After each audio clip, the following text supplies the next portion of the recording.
Merci François, comment vous allez, Américain, comment vous allez? Je vais bien, mais François, c'est la même chose. C'est pas la même chose, hein? Ben écoute, bonjour Lise. Je suis pas d'accord. Oui, tu as raison, hein. Et ils m'ont dit, oh Lise, pourquoi tu lui fais ça, moi? Je suis gentille, je suis très gentille. Hein? Oui, évidemment. Ah, c'est ça. Alors vous nous parlez ce matin de Lewis Howard Latimer. Voilà. C'est un nom qu'on ne connaît pas.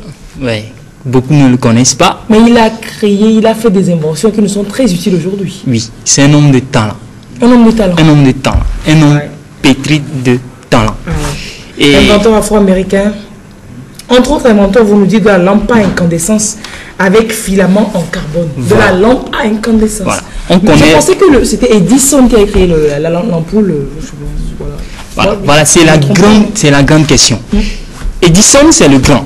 On le voit, c'est le créateur de la lampe. Le fondateur, l'inventeur, le blanc de la lampe à incandescence. Mais sa lampe ne durait que 30 jours. Sa lampe ne durait que 30 jours. 30 jours. Et puis, patatras, ça rentre aux poubelles. Et Lewis, il a fait une invention énorme. La lampe d'Edison ne durait que 30 jours, mais la lampe de Lewis dure longtemps. Il a créé quoi? Un filament en carbone. C'est ce filament qui a permis à la lampe qu'Edison a fabriquée de durer. Donc c'est plus une invention, il a amélioré ce qu'Edison a découvert. Oui, d'aucuns diront que ce n'est pas une invention, mais c'est quand même une invention. Parce que c'est lui qui a créé. Voilà, c'est quand même une invention. Ok, c'est déjà pas mal. Donc sa lampe durait plus que celle d'Edison. Parce qu'il a remplacé quoi, vous dites? Il a remplacé le filament. Le filament d'Edison était fait en bambou. Il ne durait que 30 jours. Et donc lui, il a fait filament en carbone. En carbone, qui durait plus. Voilà. C'est aujourd'hui, c'est ça qui nous a permis. Vous imaginez quelqu'un qui a une lampe qui va durer 30 jours.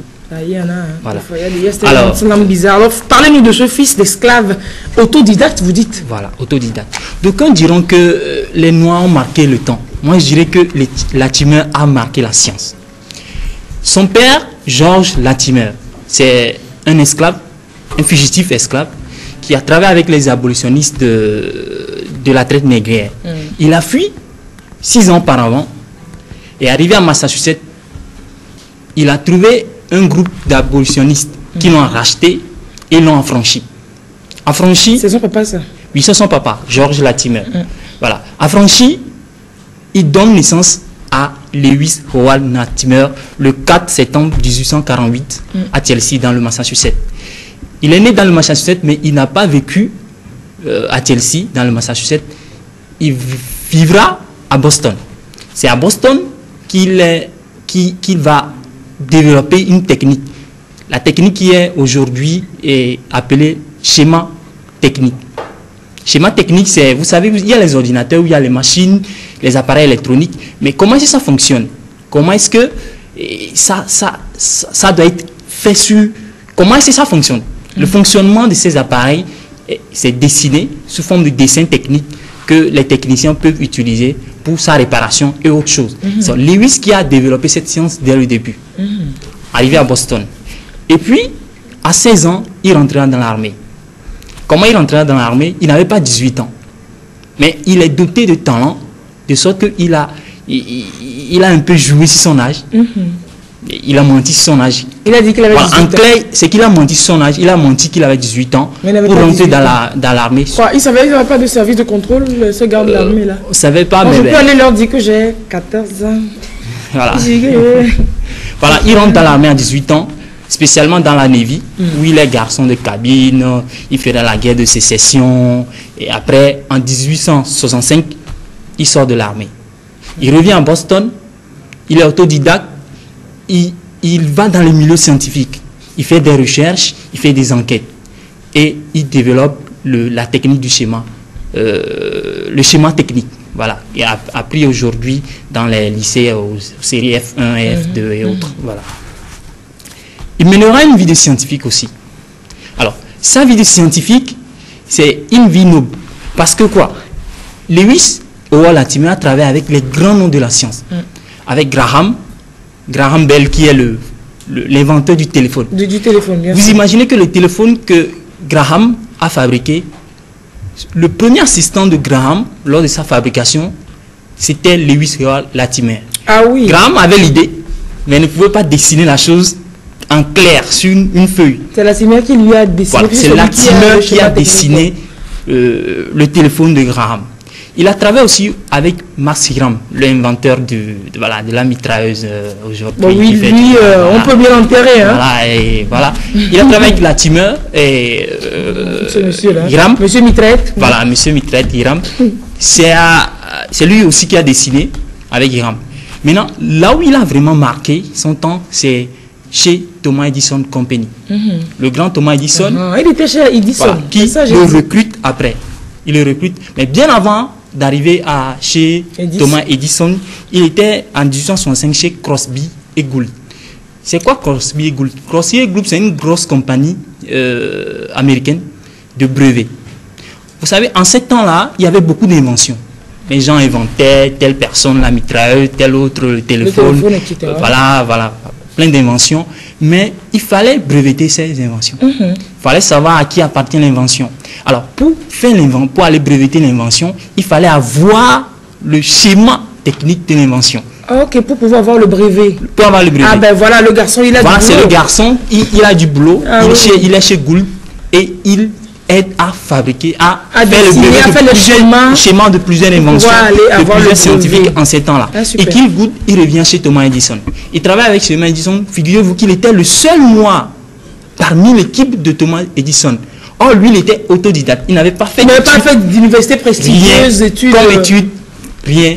Bon. Il a fait que sur le tas. Lui-même, il a fait des recherches et il a développé une science qui aidait les gens à breveter les choses. Il arrive chez Thomas Edison et il travaille dans l'installation de la lumière électrique dans la ville de New York. Dans la ville de New York est éclairée aujourd'hui grâce à Lewis Howard Latimer. Un noir.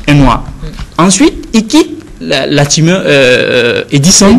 Il se rend au Canada. Et là, il va démontrer aussi qu'il est vraiment autodidacte. Il va faire quoi? Dans les années 74, il se rend à 1874, bien sûr, il se rend à Montréal, Canada, pour toujours l'installation de la lumière électrique dans la ville de Montréal. Et il va faire quelque chose qui démontrera qu'il est vraiment un autodidacte. Il apprendra le français. Il va apprendre le français pour pouvoir contrôler les ouvriers, les Québécois qui étaient autour de lui. Il a travaillé là-bas. Et sa première invention, en principe, on parle aujourd'hui de la lampe électrique à filament en carbone, mais sa première invention, c'était les cabines d'aisance dans les wagons. Les cabines d'aisance dans les wagons? Dans les wagons, WC aujourd'hui, dans les wagons. Les Blancs ont inventé la pipe diront de train. C'était à vapeur. Avant, le train, mais ils n'ont pas pensé à comment est-ce que on se mettait à l'aise alors que le train ne va pas freiner.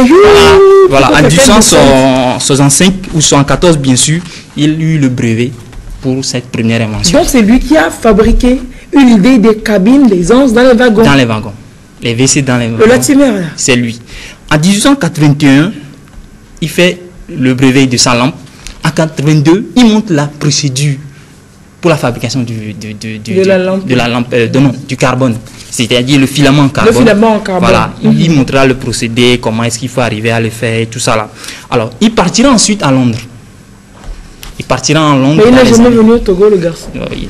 Malheureusement, en ce temps, il n'y avait pas Togo. Il était sous les Allemands. Voilà, il partira en Londres. Il y avait quand même le territoire. Voilà, il partira en Londres dans une grosse compagnie anglaise qui est Maxim Western Electric Light Company pour aller monter le département électrique, des ampoules électriques de cette compagnie et aussi faire l'installation électrique dans la ville de Londres. La ville de Londres aujourd'hui est éclairée, mais l'installation c'était un noir. C'était un noir qui est arrivé. Lewis Howard Latimer. Voilà. Il travaillera aussi chez General Electric. Bon, l'ancêtre de General Electric et tout ça là. Maintenant, revenons à sa vie de poète. Il n'était pas seulement scientifique, il était poète. En 1825, il va publier Poems of Love and Life. Mais généralement, les recueils de poésie, c'est publié par des hommes de science, des scientifiques. Généralement, c'est ça. Généralement, oui. On ne sait pas pourquoi, mais... Non, il écrit presque moi. Voilà, peut-être. Et il y a certains littéraires aussi quand même. Voilà, il publiera en 1925 Poems of Love and Life. Ça, là, il démontrera qu'il était scientifique, mais il peut être amoureux, il peut connaître la vie, le social et tout ça là. Et ensuite, il va publier un livre qui va révolutionner le monde de la science, c'est le manuel d'utilisation pour l'installation des matériels électriques. Aujourd'hui, c'est ce même matériel que Thomas Edison utilisera. Ce même manuel, vous voilà, dites. manuel que Thomas Edison va utiliser. Aussi. Ensuite, en 1890, c'est toujours ce manuel qu'il a publié. Il fait une deuxième partie de ce manuel encore. Alors, on va parler un peu de sa vie d'activiste. Oui, c'était un vrai activiste. En 7 ans, on ne peut pas être noir aux États-Unis, se respecter, ne pas être activiste. Voilà. Alors, en 1902, voilà, Latimer, en 1902, ça, il ne commençait pas à vieillir déjà, non? Il a vieilli. On a vu des photos quand même plus avec l'ampoule à côté de avec lui. Son ampoule, voilà. En 1902, qu'est-ce qui s'est passé? Il a remarqué que dans les écoles de New York, il y avait les conseils scolaires, mais il n'y avait pas de noirs dans ces conseils scolaires. Alors, il lance une pétition qui va... Mais lui, il n'était pas étudiant. Il n'était pas étudiant. Il était déjà grand. Hein, il était déjà grand, âgé, même à la fin de sa vie. Alors, il a fait comment pour s'illustrer au sein de ces mouvements c'est pas cette pétition qu'il imposa la présence de noirs dans ces écoles-là. Parce que les blancs ne voulaient pas qu'il y ait des noirs qui évoluent. Il n'y avait pas de noirs. Dans les conditions, on pouvait faire échouer un enfant qui pouvait réussir dans le lycée, juste parce que dans les conseils qui décidaient de ce qui allait réussir, il n'y avait pas de noirs. Voilà, il s'est battu pour ça. Et aussi, fils d'esclave, fugitif, il ne partait pas bien pour être scientifique. Alors, il s'est battu dans le groupe des abolitionnistes qui ont travaillé avec son papa et tout ça là. Aujourd'hui, il est intronisé au National Inventor Hall of Fame, c'est-à-dire voilà, l'équivalent de ce qu'on appelle le Panthéon en France et tout ça là, voilà, les scientifiques, les grands, les fameux inventeurs. Et il y a une école de Brooklyn qui porte son nom. On espère qu'il y aura une école à Lomé. Vous parlez de Brooklyn comme c'est un quartier à Lomé. Oui, Brooklyn à New York, voilà. Brooklyn qui est rempli d'histoire, vraiment pour la communauté noire américaine. Et on retiendra de lui finalement. On retiendra de lui qu'il est l'inventeur des cabines d'aisance, de la lampe à incandescence en carbone, enfin filament en carbone, et aussi d'un dispositif de lavage de mains, de désinfection et tout ça là.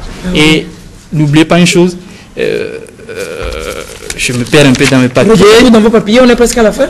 Aussi, à la prochaine fois que vous regardez à l'horizon une ville éclairée, pensez à l'homme qui a rendu pratique l'ampoule. C'est ça. Lewis Latimer.